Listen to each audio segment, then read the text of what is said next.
and welcome back to my channel and welcome back to another potluck wrap-up where I put every book that I have read in this teapot and then pull them out at random with no idea what I'm going to be wrapping up. Could it be a book I read this week, this month, this year? Who knows? We've got quite a few in there, so... Should have felt the lid. It's not as much of a nice noise as when I do this. That I enjoy. The first noise, not so much. But as you can see, there are quite a fair few in there. I will say the last couple of months have been a pretty decent time reading-wise. I have managed to read quite a few, not necessarily ones on my TBR, or ones that I'm that excited to talk about, but I have read quite a bit, so we shall see. I'm going to pick out 10. They are completely random. I have no idea what I'm going to talk about in advance of filming these videos. You can tell by the absolute chaos. If you're new here, that's why. So, number 1 is actually 2. So we'll start with 2.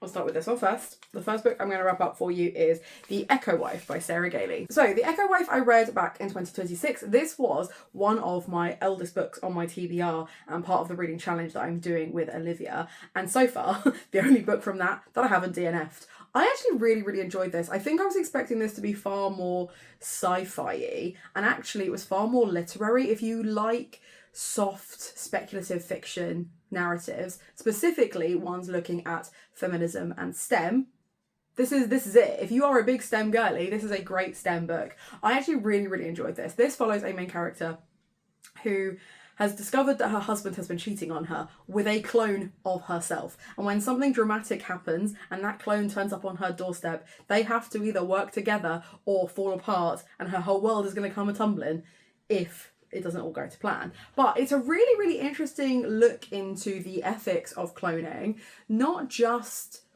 should we, will we, but more like what happens once we have. Like what happens when something that you have spent your entire life working towards is corrupted, typically by a man. And I really liked this. I really like that it then becomes this kind of like STEM thriller as well. There are real kind of like high octane moments, but still very science based. I actually really enjoyed this, and I sound surprised because I've been avoiding this because even though I bought it because I enjoy Sarah Gailey's writing, I was not convinced this was the genre or book for me, and I am so glad to be wrong. It was great. I think I gave it 4.5 stars. I don't think I gave it 5 stars because it didn't quite make me cry, didn't quite draw out of me a whole ton of emotions, but actually the intrigue, the thought process behind it was like there. Loved it. So yeah, for women who want to think about STEM and the consequences of STEM, really interesting, really good. I've also realised that in the last 2 videos I filmed, this has just been sat there. So I'm just going to move this sellotape. That's not decor. That doesn't need to be there. Okay, and the second one I pulled out by accident was Babel by R.F. Kuang. That's a really interesting one, actually. I have the really swanky in a slipcase Illumicrate edition of Babel. I decided to keep this in my pack or pass rather than the hardback, standard hardback, sorry, because I was annotating the standard hardback and I was really enjoying the way the magic is imbued with language and how that works. I thought it was a really interesting thing and fun to annotate. However, I then got sidetracked 3 years later, hadn't touched it. So I thought actually I'm going to do this as an audiobook and read alongside it if I choose to without tampering with the book too much. And I'm actually really glad that I did, because the audiobook really works hard on how the pronunciation works and how the language works, and the footnotes feel part of the narrative better because it's an audiobook, or I read it as an audiobook. But I will be honest, I did not enjoy this as much as I enjoyed Catabasis. I know a lot of people really struggled with Catabasis if they loved this, because this is very linguistics and language based, and Catabasis is more puzzles and literature based. But I think that's where I need to be. I am not a linguistics girly. Like, don't get me wrong, I love finding out like the etymology of words and how things work, and I really liked the kind of embedded racism of this and exploring how language is used to oppress people as well as express emotions, thoughts and ideas. I thought that was really clever and could only come from a linguist like R.F. Kuang. I thought that was brilliant. I thought the exploration of rebellion rebellion and whether we do soft rebellion or harsh rebellion, and how those rebellions are integrated, especially from someone who is mixed race and someone who doesn't understand why his father is as cruel as he is. Really, really fascinating stuff. Really, really good. Like, really enjoyed it, gave it 4 stars, but I was just surprised that I did not love this as much as I loved Catabasis. But that is not to say I didn't like it. I absolutely see why there is so much hype about this. Do I need 1,000 copies of it? No. This is not one that I feel like I will go out of my way to go and get the standard paperback or hardback and everything else alongside it. I feel like having these 2 editions, Catabasis and Babel, next to each other, looking cute, is probably as far as I want you to go with that. Am I intrigued to see if R.F. Kuang does any other dark academias? Absolutely, because what she has proven is that she can write a thriller. I loved Yellowface. I thought it was a real good time. She can write a fantasy. The Poppy War is depressing, but it's brilliant. And her dark academia, being an academic, she's in there, she understands how the world works. And I know she has toyed with a sequel to Babel, but she wants to get better at French first.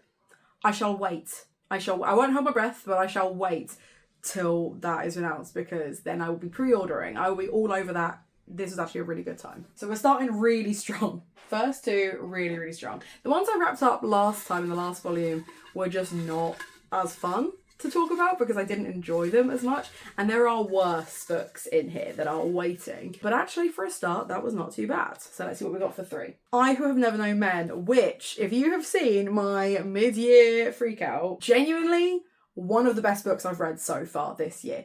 If you don't know this, I'll be genuinely surprised if you don't know it, but you're interested in it, because I feel like I avoided it, seeing it everywhere, didn't want to know, wasn't interested, but then it was recommended to me by someone that I work with that was like, Hannah, I feel like you really like this. And I've not had a good time reading the books that my colleagues have recommended me.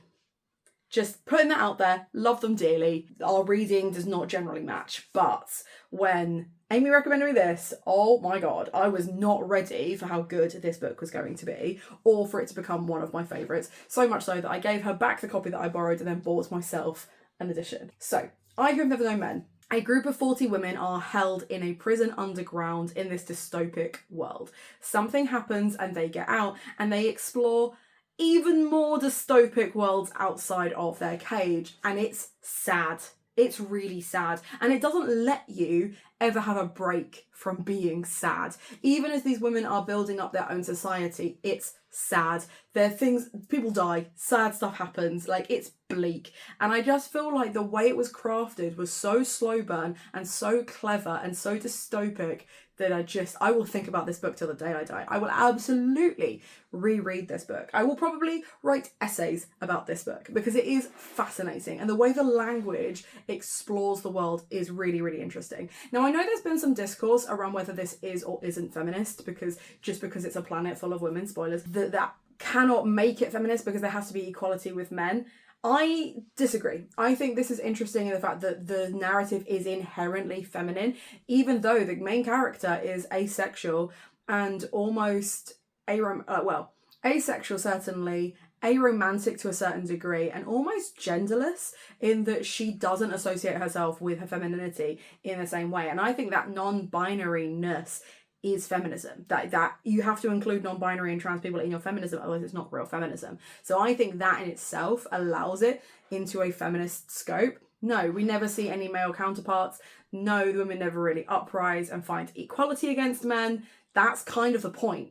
And it is, like I said, it's sad. It's very, very sad and very, very topical for the politics that we're experiencing today. So I can absolutely see, like, this was a booktube champion of 2025, and I get it. I am converted. I understand. 5 stars. Beautiful. I actually did cry this one. Oh my god. So good. So good. I need you to know that with 7 more books to go, we've peaked. That is the best book that I've read ever. Maybe recently. Maybe in the last few years. It was really good. It was really good. Certainly one that I will take with me for a while. And next is Bat Eater by Kylie Lee Baker. Now this is kind of a reverse to I Who Have Never Known Men, in that I recommended this to my work book club and they were surprised at how gothic it was. They were like, it's very slow burn, it's all very subtle, like not a lot is happening, and then stuff happens like very rapidly, and do we believe some of the stuff that's happening? It's very insidious. Obviously that long list of things is why I loved it. I thought this was so good. We've got another asexual character, love that. We've got BIPOC rep. We've almost got disability rep as well, because she is a main character OCD, and it does come from trauma. And whilst there's not necessarily any physical disability, there is certainly neurodivergence, so it counts. So it's ticking all of those boxes anyway. Add to that it's actually really well written. The pacing is perfect for what it's trying to do. It is deeply insidious. The ending does get a little bit lost in trying to like recoup some of that drama back, but I actually really liked how developed and how kind of like conspiracy theory this book becomes. Really liked that. Really liked that. You can tell that Kylie Lee Baker is both a mystery and fantasy writer. Like the elements of magical in this, the whimsical use of ghosts, but specifically Asian ghost mythology, Chinese ghost mythology was really interesting. And the look of Asian erasure in massive cities like New York, fascinating. Like really good, really thought-provoking, spooky, creepy, a great time. Yeah, brilliant. I am genuinely worried that I'm now creating a streak of really good books that I really want you to read, and that the next one is going to be trash, and I'll end up talking about that one longer than these combined, because that's just who I am as a person. When I hate with vim. When I love, I don't want to give too much away, because I want you to go and read these books. There is not a single book on this list so far that I don't think you should go and read. Oh my god, they're so good. They're so good. I'm so excited. I'm rocking backwards and forwards.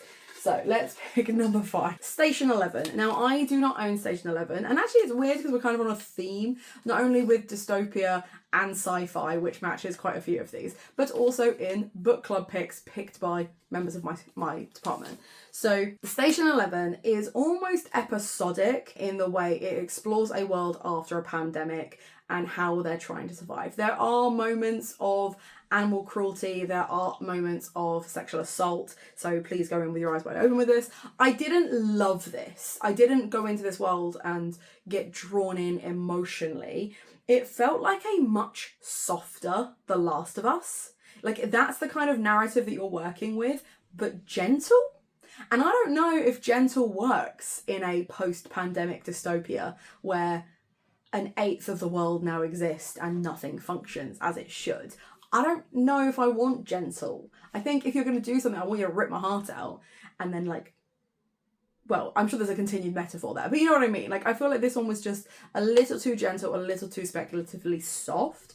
But if you did enjoy Little Eyes, by author's name has escaped me, but I will put an image here, then I feel like actually you would really enjoy Station 11. And actually if you are more on the like the gentle side of like I Have Never Known Men and Echo Wife, this probably does fit within that repertoire. I didn't enjoy it as much, but that's not saying I didn't enjoy it. It still got 3 stars. Like, it was still a good time. I just didn't love it the way I love these. Like, these, beautiful. This one, fine. Okay, number 6. Impractical Magic. The streak had to stop somewhere, guys. The streak had to stop somewhere. And I feel like actually Station 11 was probably a more gentle turn than Impractical Magic would have been. So, Impractical Magic is a Gilmore Girls retelling, essentially, with magic, with witches. And you have this main character who is a middle child, and I feel like maybe the author is also a middle child who feels very put upon. I don't know if you can tell, I'm the eldest of 3. I have very little sympathy for the middle child, because actually my middle child is fine. He makes more money than all of us put together. He's travelling the world. He's got a beautiful wife, a lovely dog. Like, he literally is fine. So therefore I have no sympathy for any other middle child, because obviously their lives are all the same as his. That's how that works, right? So, Impractical Magic. My main gripe, because actually the writing of it was fine, the pacing was good, it relied too harshly on Gilmore Girls as a this is what it's like kind of vibe. Like, it made a lot of 90s nostalgia references. That was a Spitfire going overhead. It felt very like cutesy, and it also kind of relied on us understanding the tropes of books before actually telling us the narrative. So you have like this couple that weren't a couple, nearly became a couple, break up, get together, like battling it out. He's always there for her. She doesn't really appreciate him. Lorelai, Luke type situation that just doesn't feel earned, doesn't feel authentic, just doesn't really work. You've also got like this sibling dynamic of eldest is highly strung and put upon and miserable. Brilliant, love that for her. Youngest is whimsical and airy-fairy, and it just, again, felt like you're relying on tropes.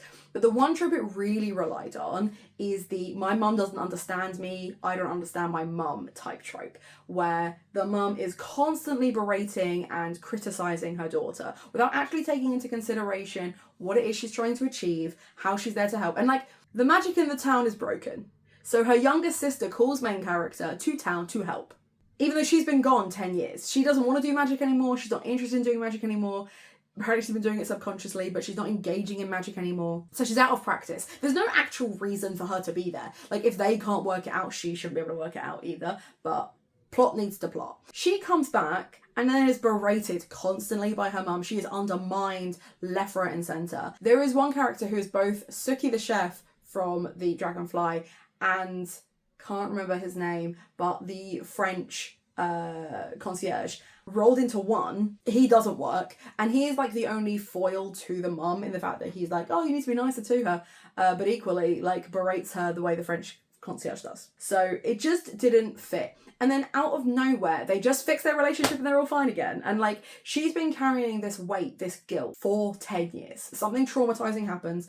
Not going to tell you in case you want to go read it. I wouldn't recommend it, but that's not to say you can't. She goes away, she feels bad about it, she comes back, she still feels bad about it. For 300 pages, her mum makes her feel bad in a way that makes you as a reader think, oh, she knows. She knows about this terrible thing that she's done, and she's waiting for her daughter to own up to it.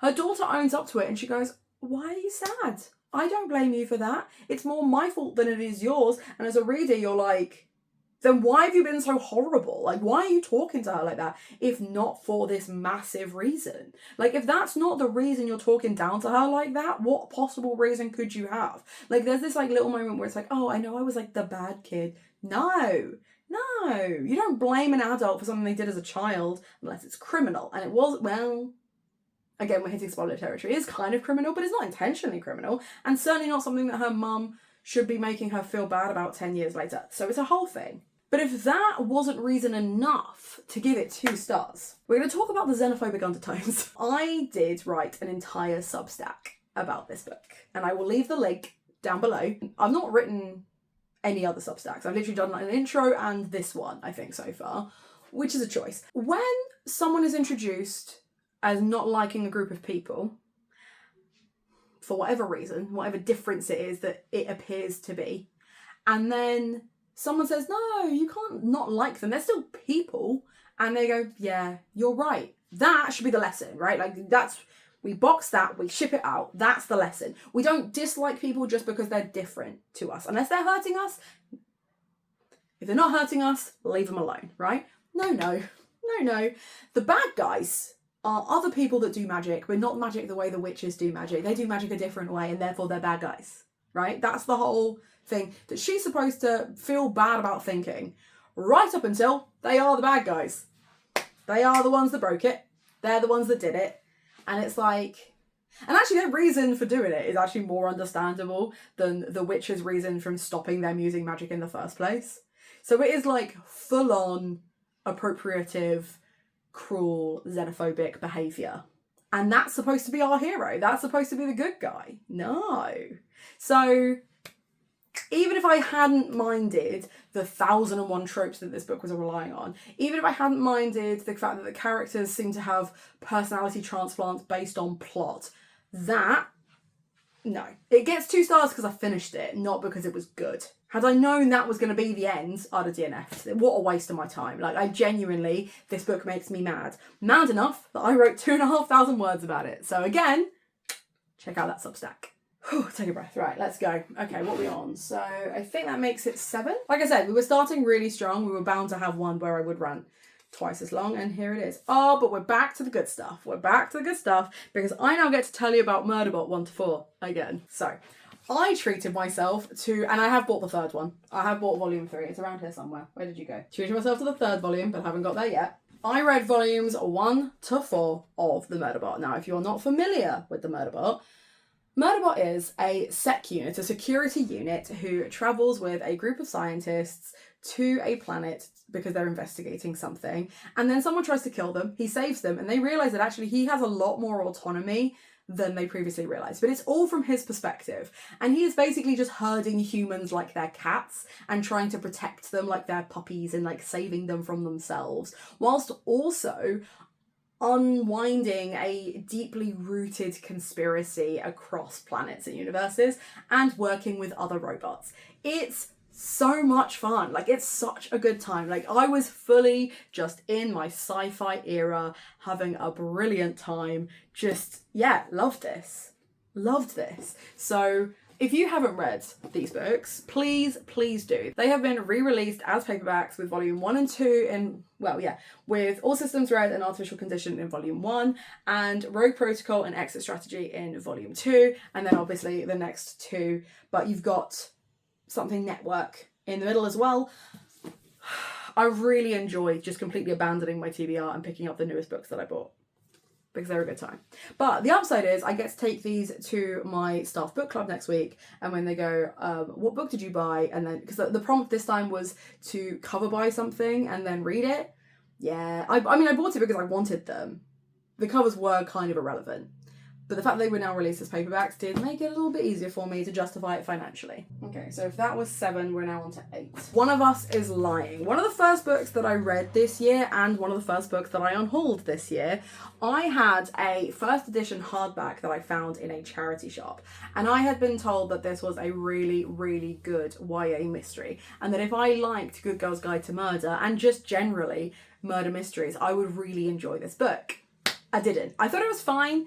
There was nothing really in this that was like speaking to me. I didn't really care about the characters. The plot twist was fine. Like, I feel like there were breadcrumbs, but there weren't enough for me to feel like, oh, I actually feel like this is a really well embedded mystery, and I feel like I have achieved something by reading it and working it out, which is how I enjoy mysteries. I know not everyone is as retentive as I am, but that some people want to just be able to be told a story. That's not me. I am an active participant in the reading process, as I am an active participant in watching films or theatre or anything like that. Like, my brain is not switching off because I'm just sat in the world. That's not how I'm vibing with that. That is very much the dream. Alas, I spent too much time thinking about this one. I was in it too much and trying to pick it apart, and it just therefore didn't work in that same way. It was fine.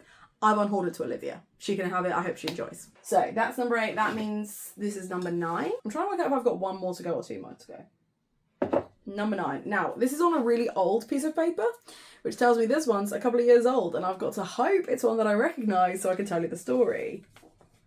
It isn't. August 2025, so a year ago, I read this, a year ago, Adrift in Currents Clean and Clear, which is the most recent that I have read of the Every Heart a Doorway type vibe.